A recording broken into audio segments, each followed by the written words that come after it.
Gerenciamento automático de memória, um tema central nas linguagens de programação. Bom, é o gerenciamento automático da alocação de dados, é nesse sentido.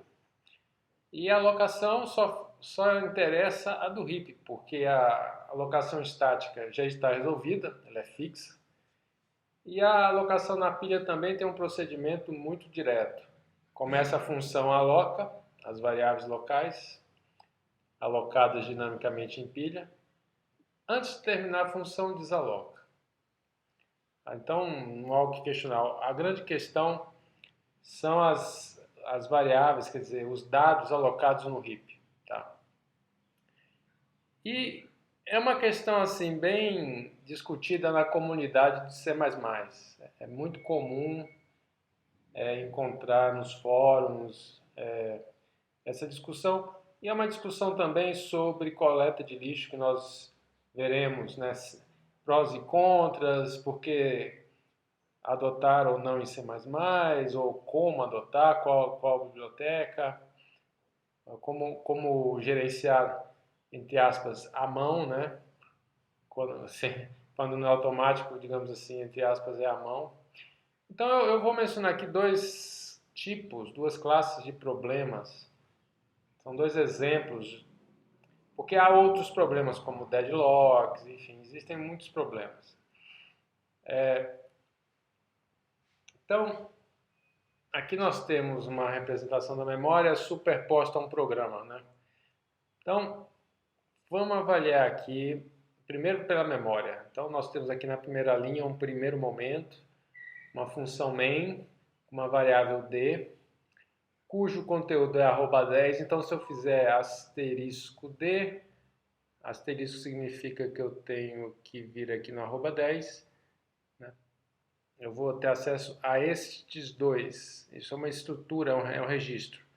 Um registro, um struct, né? Com dois campos. Então, isso deve estar representado aqui main.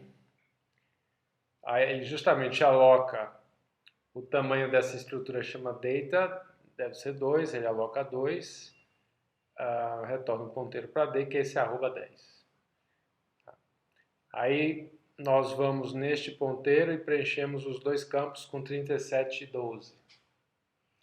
Muito bem. Aí chama-se uma subrrotina com dois parâmetros. O valor de d é copiado o valor de d para essa variável p, e aqui é um inteiro, 1024. Então estão representados aqui @d, p com @d, o j com 1024 e o endereço de retorno que sempre há quando se invoca uma função. Muito bem, vamos para essa função t0. Bom, e esse é o cenário, né?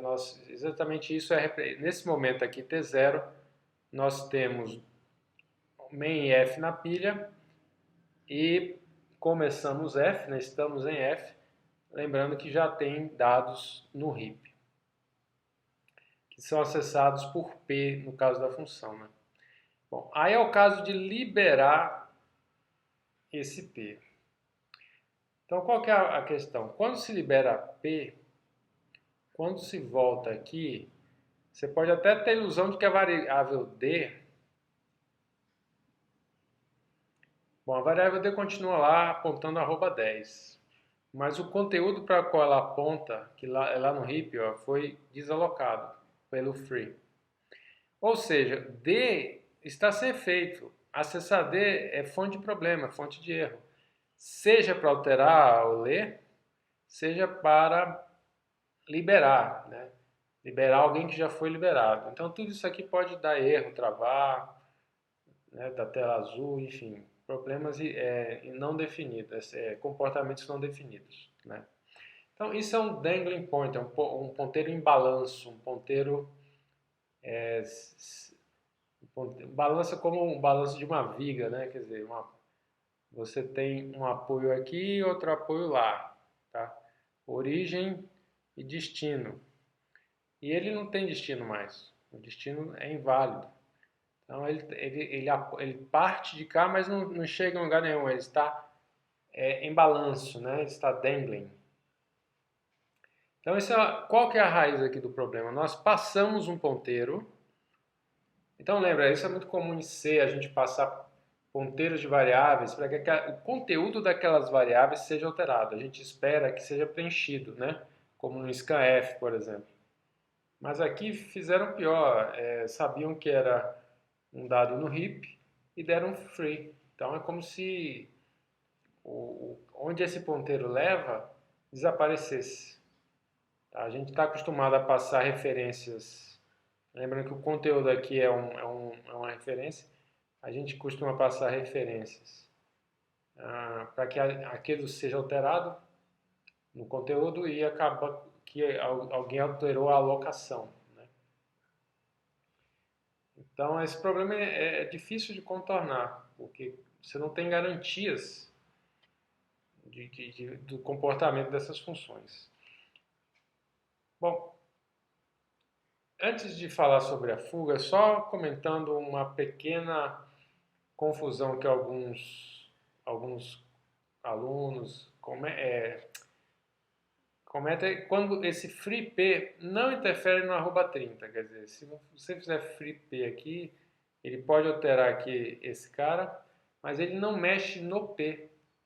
Lembrando que o P aqui seria o @30 aqui. O P continua válido, ele está ali valendo o 10, que não vai ter mais efeito, porque não aponta para mais ninguém válido. Mas ele poderia ser usado, seria um erro, mas não é proibido por compilação ou coisa assim. E você pode continuar usando o P para apontar para outros lugares. Ele não apaga, o free não apaga, não remove P. Ele usa P para tirar de P o valor dele, que aí sim, lá no heap é onde ele altera. Mas o P em si, ele é lido aqui, é só lido. Ele não é alterado. Essa é uma confusão muito comum. Tá? Mas, enfim, isso aqui é um assunto de terceiro ou quarto nível de importância, não é da primeira linha. Foi só aproveitando a oportunidade. Mas vamos falar da fuga, né? Leakage. Leakage no sentido de que vem das baterias, das pilhas elétricas, baterias elétricas. Se você deixar parado, vai perdendo a carga das baterias e das pilhas. Essa memória com esse tipo de bug, ela vai perdendo área no heap. É análogo, tá? Mas aqui ainda não é o caso. Aqui vamos mostrar uma situação normal. Vamos ver aqui main. Então vamos lá. Na primeira linha aqui eu tenho main. Aqui tem uma variável A que ainda não foi inicializada. Eu chamo bx. Em bx eu aloco. Aqui em bx eu aloco @10. Variável p. Vou lá, preencho. E no final, veja, eu aloquei dinamicamente no heap um dado. Então, isso faz sentido, isso só faz sentido se eu for passar isso para alguém. É capaz que eu estou criando um tipo de dado que alguma outra função vai usar, né?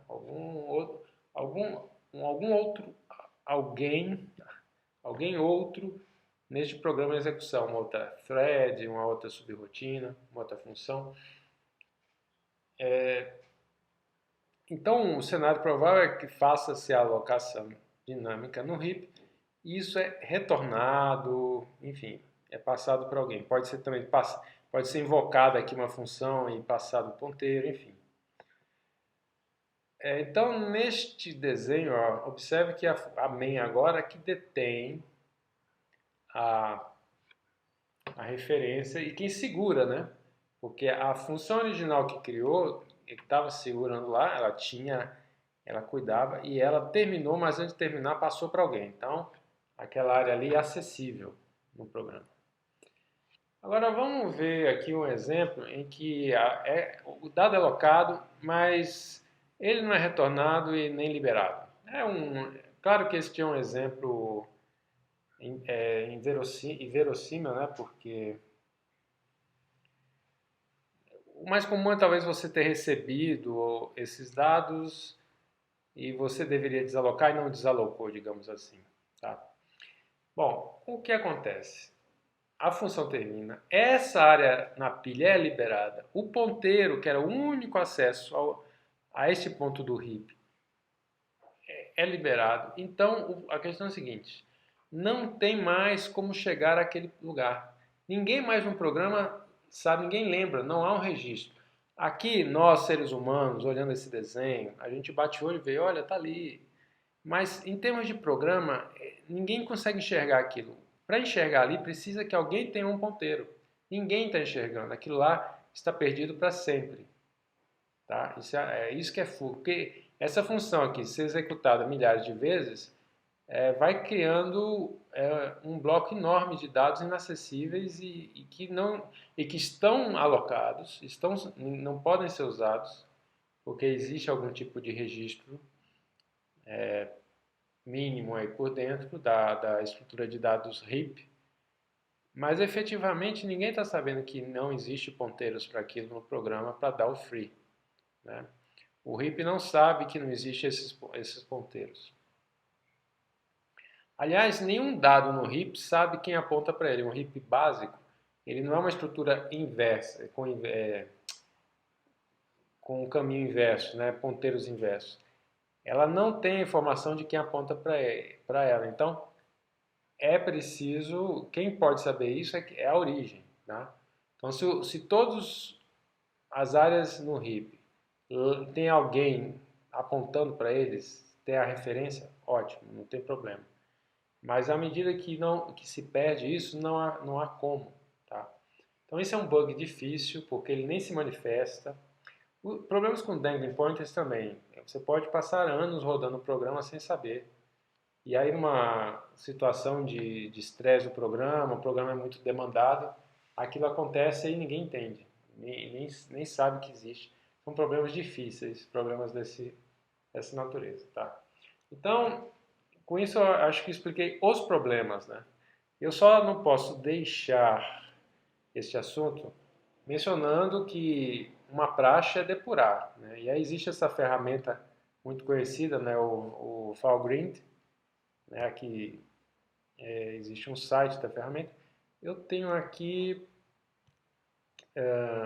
um tutorial da Unicamp, como exemplo, deixei o link ali, escrito.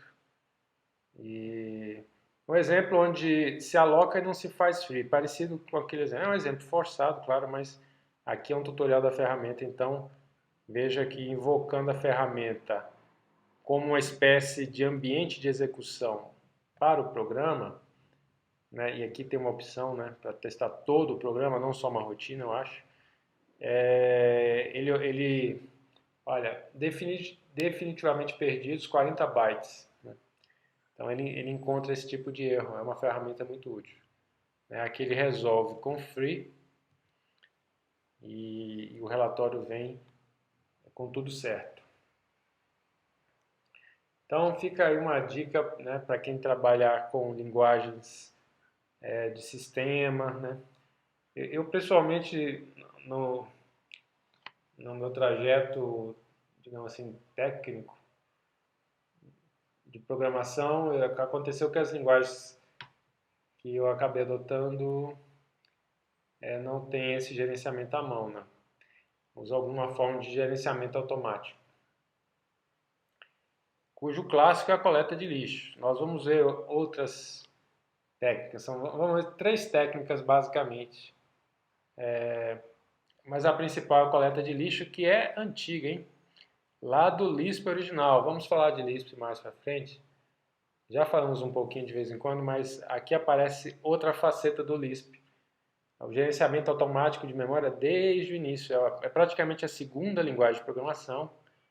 Uma linguagem sim, que foge muito, né, das linguagens, inclusive, que dominam hoje. Assim, ela é um outro estilo de programação. E desde então já tinha linguagem, já tinha coleta de lixo. Mas foi seguido aí por outras linguagens, como ML, assim, enfim, Prolog, enfim. Mas aí ficou essa coisa, Smalltalk, ficou com essa ideia de que é uma coisa acadêmica, tá, inviável e tal, até que Java, em 95, falou, peraí, nada disso. coleta de lixo para as massas, tá?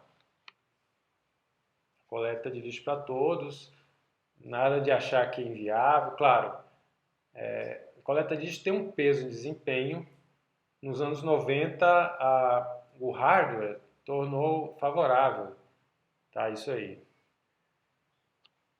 E lembrando que em 1995 para frente, houve uma migração em massa de programadores do C++ para o Java por vários motivos, mas um motivo assim no discurso, um motivo nos fóruns da época, era nunca mais ter que lidar com aqueles erros de gerenciamento de memória, que eram tidos como verdadeiros infernos, de dificuldade para localizar. Tá? Então, bom, falar de coleta de lixo é basicamente falar do algoritmo de mark and sweep, né?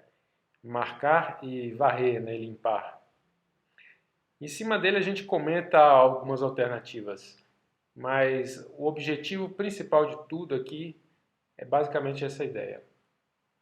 Então eu vou ilustrar o algoritmo como uma representação de um problema na memória. Então nós temos aqui 4 funções.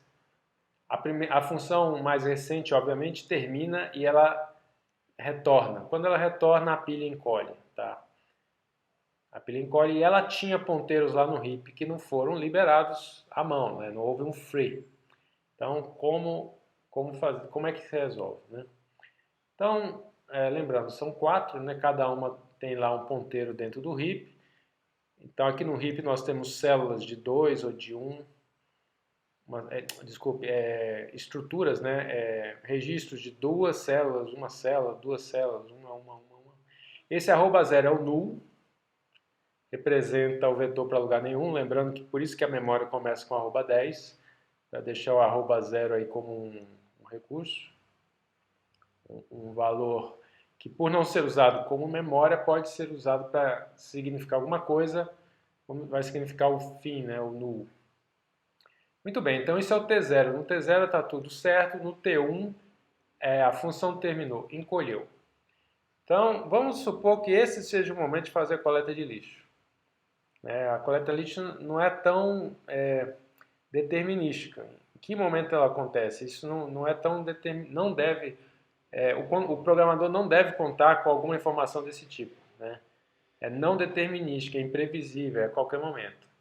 Mas vamos supor que isso, que encerrou a função, está a pilha nessa situação e aí chega a hora de fazer o gerenciamento automático, chega a hora de fazer a coleta de lixo.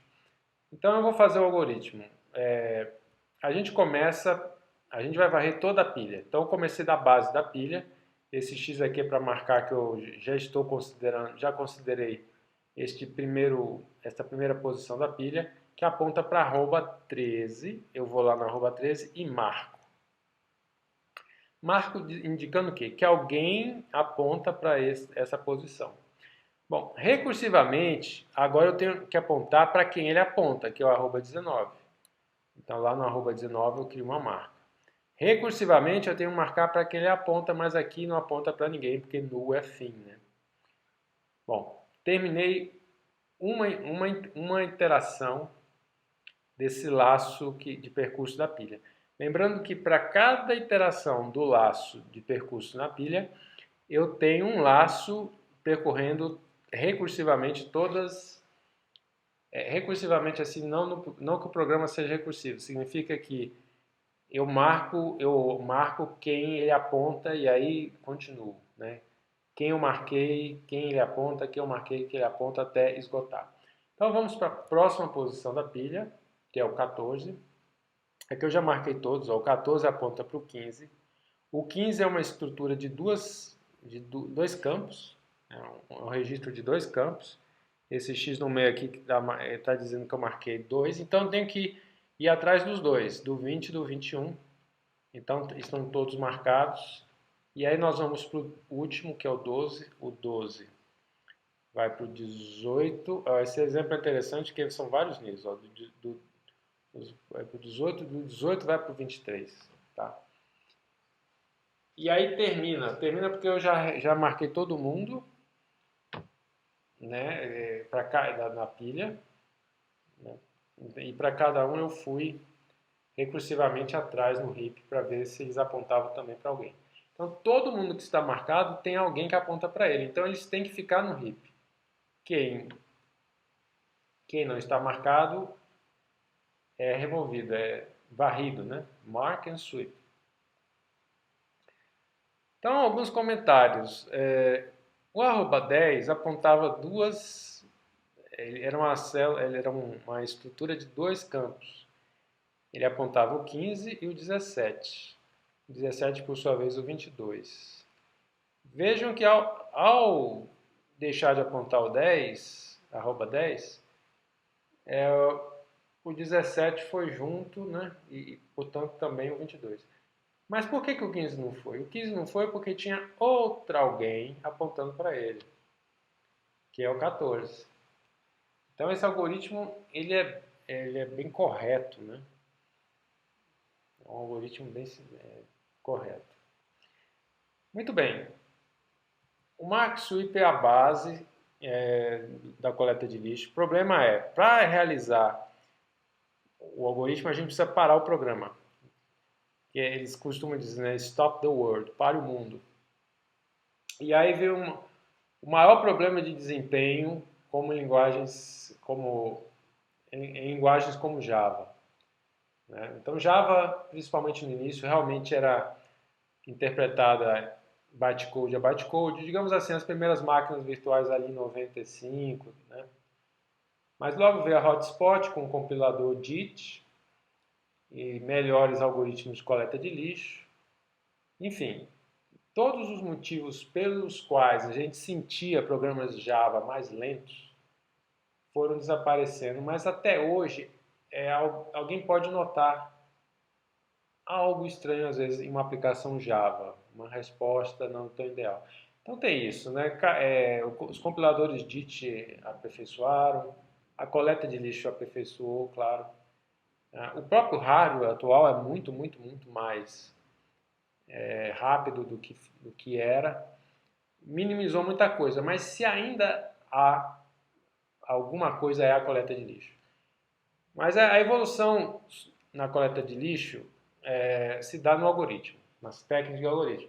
É tema de mestrados, doutorados, é um tema permanente. Eu acho que daqui a 10, 15 anos vai ter alguém aí com novas ideias de coleta de lixo. Fazendo aqui alguns comentários gerais, uma variação é fazer o algoritmo incrementalmente. Tá? Então não precisa varrer todo o heap em cada parada, você cuida de parte do heap e volta para o seu programa. É assim, para não causar longas esperas, né? Você fatia a espera. As técnicas geracionais são mais interessantes, tá? O princípio é o seguinte: alocações mais antigas tendem a permanecer. Por exemplo, você tem um objeto que é a janela. A janela foi criada no início do programa, é capaz que ela fique até o fim, né?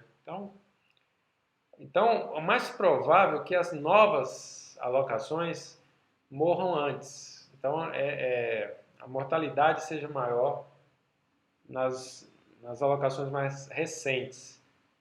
Então,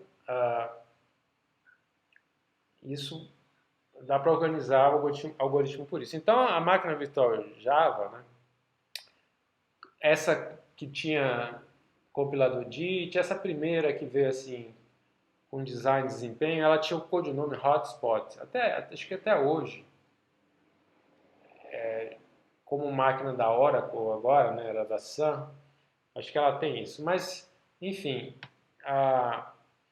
eu vou mostrar aqui uma ideia geracional baseada no Visual VM. Visual VM é uma máquina virtual Java que você pode visualizar o heap, gráficos de diversos tipos.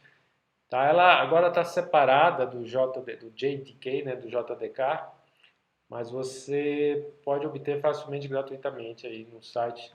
Basta procurar Visual VM. Bom, aqui eu tenho um snapshot, né, um instantâneo da tela de coleta de lixo, que é o Visual DC Garbage Collector. Tá? Bom, a ideia é a seguinte, você tem um Éden no sentido mesmo de Adão e Eva, o paraíso, né? De onde vem, onde nasce, onde começa. Então, nesse Éden são feitas as alocações, todas aqui. Quando a coleta de lixo passa, ficam os sobreviventes, que vão aqui para essas duas áreas. Uma chama Survival 0 e outra Survival 1. A ideia de ter duas é a seguinte. Então, muito bem, você sobreviveu aqui a um critério de que foi feita a coleta de lixo, muita gente descartada, você sobreviveu, você vai para uma área de sobreviventes. Então aqui vai ser feito com menos frequência, não é tão necessário, mas quando fizer vão ficar os buraquinhos, né? Vão ficar a fragmentação. Então para que essa fragmentação não seja... haja uma otimização, então já é ao mesmo tempo copiado quem ficou para S1, de forma que fica todo mundo compactado juntinho. Aí quando vier a nova coleta de lixo aqui e ficarem buracos, move todo mundo para S0 juntinho, tá? Então S0 e S1 ficam alternando aqui os objetos aqui, né? Bom, aí temos aqui uma Old Generation, que eu acho que os Survivors aqui, depois de umas tantas interações, eles vão para cá. E tem inclusive aqui um permanente. Bom, os detalhes eu não sei, mas eu espero que a ideia tenha ficado clara aí de que você vai criando gerações e aí a necessidade da coleta de lixo é mais urgente nas novas. Tá? Isso já reduz a área do RIP que deve ser verificada com frequência muito alta. Bom, por fim tem a ideia de paralelização, que vai ficar aqui só com uma ideia. Você tem vários núcleos, uma máquina, então a máquina virtual talvez possa varrer o RIP paralelo à execução, sem parar a execução do programa. Tá? Isso é possível, isso existe, mas eu vou ficar bem superficial mesmo. Muito bem, terminamos a ideia de coleta de lixo do Mark Sweep e variações. O Stop the World, né? Então, qual é a questão? Eu não quero o mundo do C++ com seus bugs dificílimos, né? Eu não quero gerenciar na mão a, a alocação do RIP, mas também não quero um coletor de lixo que causa algum tipo de queda de desempenho. Então, uma alternativa que a Apple começou a experimentar ali em torno dos anos 2010, 2011, ou um pouco antes, pouco depois, ela começou experimental, foi evoluindo nas versões, até que se tornou obrigatório, né? Então, nas linguagens da Apple, né, Objective-C e Swift. Então, a ideia é fazer um Smart Pointer. O que é um Smart Pointer? É um ponteiro com recursos adicionais por dentro, tá? Esse Smart Pointer, de certa forma, ele tem algum tipo de campo de metadados que conta quantos ponteiros visam um dado. Então, eu havia comentado que num RIP simples, os dados lá dentro não sabe quem aponta. Não há uma estrutura de dados inversa. Mas, aqui nós vamos ter pelo menos a contagem de quantos apontam. Então, eu não vou escrever aqui Objective-C, né? Eu fiz aqui, entre aspas, alloca e desaloca e copy. Isso é totalmente falso, é um pseudo código isso aqui. Mas a ideia é, nós alocamos o dado, então cria-se lá um contador com 0. E cada vez que eu quero ter um outro ponteiro, eu uso alguma função que copia esse ponteiro e essa função incrementa o contador.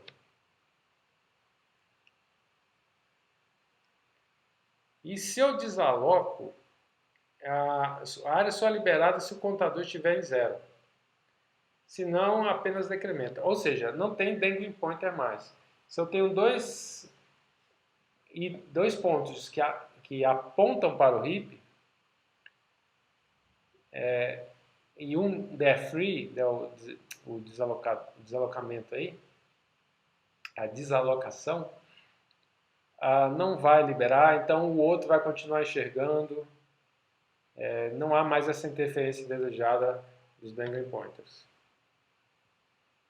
Bom, aqui é a ilustração disso, né? Na linha T0 nós temos aqui o arroba 36 e o arroba 30, é a mesma situação apontando aqui. Veja que surgiu um campo oculto aqui. O programador não vê esse campo, esse é um campo por baixo dos panos, é um campo da linguagem. Ele escreveu ali, ó, temos um, quer dizer que são dois, né? O zero, quando tem zero, quer dizer que é um, quando é um, quer dizer que é dois. Aí é feito o free, o desalocar, e passa a ser zero, mas não desaloca. Então, aqui dentro, ó, esses acessos são todos permitidos porque, e sem problema, porque o dado não foi desalocado.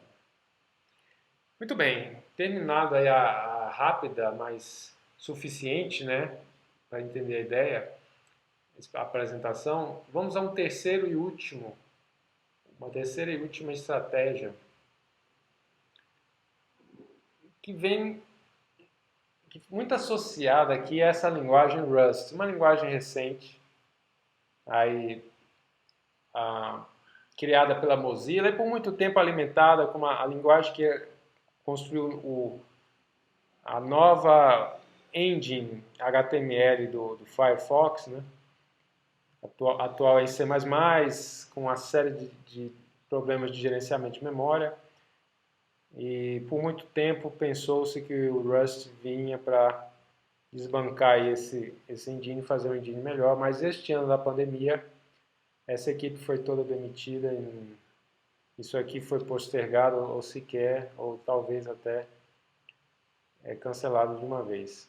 É um projeto de muitos anos, de um cara muito bacana, aí, um super mega hacker de linguagem de programação, alguém muito, muito obcecado com linguagem de programação, que é o Graydon Hoare, que não está mais na Mozilla, né? Bom, depois veio muita gente, ideias de todo lado.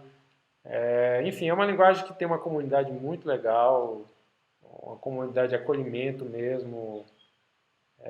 Tem ideias, um monte de coisa interessante, é o próprio sistema de distribuição da linguagem com o Cargo e os crates e tal. Enfim, não pretendo aqui fazer uma apresentação da linguagem, é injusto. É melhor não falar muito do que falar mal, né? Quer dizer, falar insuficientemente, né?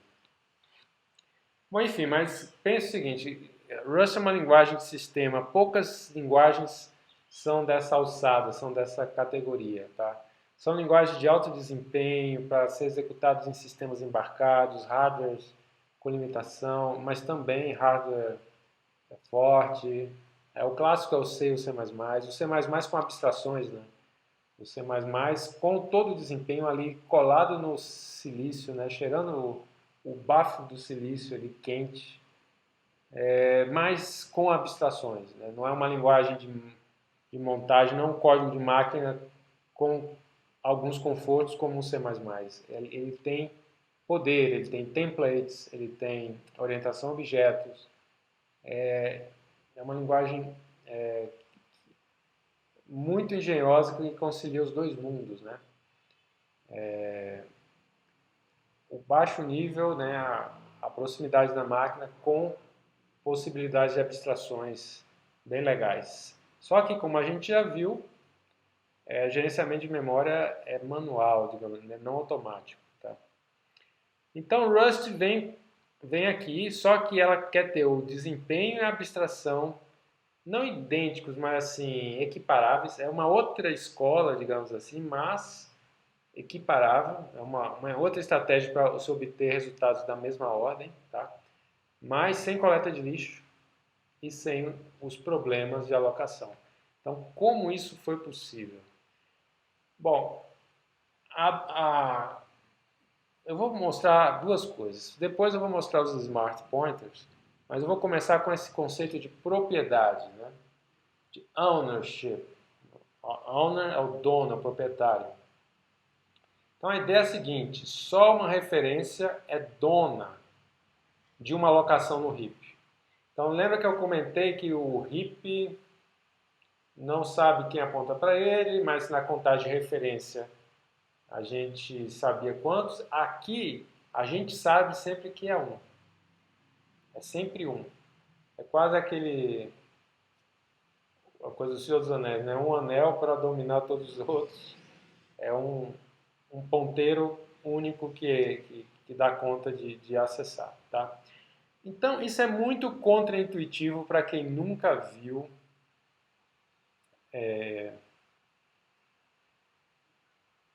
a ideia. Então, veja, em Rust esse let aqui equivale a alocar uma variável, o tipo é deduzido automaticamente, há uma inferência, veremos isso mais para frente, não se preocupe com o tipo. E aqui nós temos uma macro, né, que é um recurso sintático, também veremos macros, o que vem a ser. Mas enfim, é algo, pensa que é uma espécie de rotina mesmo, subrrotina, que cria aqui um vetor com 2, 3, 5. Bom, depois a gente cria um outro do mesmo tipo que recebe x. Bom, isso em uma linguagem qualquer criaria uma dupla, né, como se fosse, pensa que x é um ponteiro e y é um ponteiro, nós teríamos feito uma cópia de ponteiros, tá? Só que isso dá erro no compilador. O compilador diz que não vale. Por quê? Porque só um pode ser dono. Então, quando você faz y igual a x, o y rouba, ele toma a posse do x, a propriedade do x, e passa a ser ele. O x aponta mais ninguém. É como se você liberasse o x, né? Então, só o y vai ter. Tá? Então, isso resolve. Essa figura aqui tenta ilustrar isso. Essa seria a situação, a intuição de uma linguagem qualquer, daquele programa. O primeiro arroba 10 aqui foi naquela criação do vetor 235. Aí o y igual a x cria uma cópia. Né? Isso é a visão. Na visão do Rust, muda, vejam. Aqui vão dois momentos então. Antes e depois da atribuição. Veja que sempre só tem um. Em cada instante só um aponta aquela região. Então resolve o dangling pointer. Né?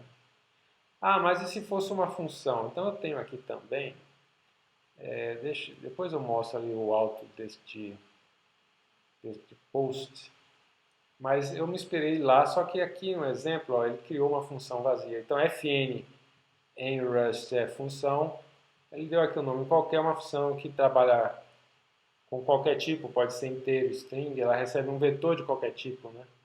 Só que ela nem dá nome a esse vetor. Então aqui seria o nome do vetor, aqui o tipo, aqui é o parâmetro. Então o parâmetro tem nome qualquer coisa aqui, não interessa o nome que ele não vai usar, é uma função falsa aqui, do tipo vetor de alguma coisa. Pode ser de inteiro, de string, do que for, de pessoas.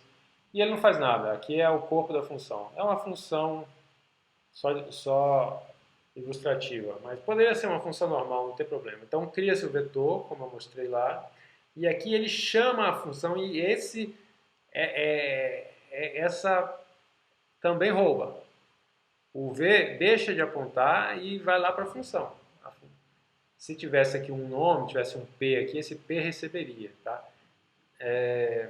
Então, se eu tentasse essa aqui dá erro, ele mostra o erro, que é muito didático, né? Em Rust o compilador tenta explicar e desenhar. Tá? Então aqui, ó, o valor movido aqui, está mostrando onde o valor foi movido. E aqui ele fala que não daria, tá? Bom, vou mostrar aqui o alto desse. Ó, falar de coleta de lixo, vai falar de pilha e heap. Quando o Rust apareceu para mim, eu já era professor dessas disciplinas e eu achei fantástico. Eu falei, bom, a primeira linguagem que exige que o programador conheça o que é o heap e a pilha. Porque até então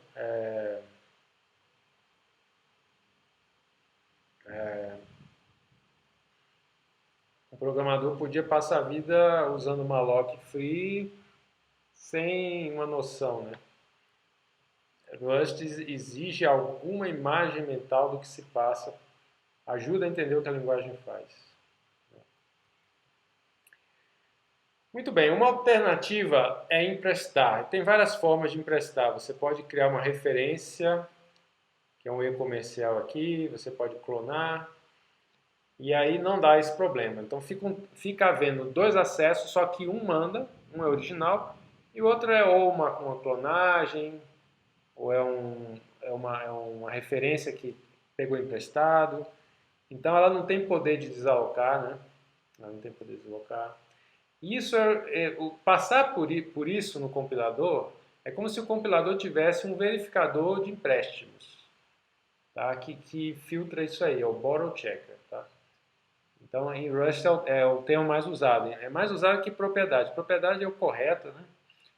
Mas você não fala em propriedade, você fala em borrow checker. E aí eu quero dizer o seguinte, programar com isso não é fácil. É uma restrição, você faz um programa que normalmente funcionaria com C, lá numa disciplina de estrutura de dados, estaria tudo lindo. Se você fizesse o equivalente aqui em Rust, você teria esse borrow checker, entre aspas, enchendo seu saco e enchendo sua paciência para dizer, olha, não dá, não compila, não dá, não compila, e você brigando. Só que essa briga para passar pelo borrow checker, ainda que ela filtre programas que seriam corretos, ainda que ela filtre programas que você teria feito em C corretamente, e aqui não vai, mas ela filtra também os programas errados.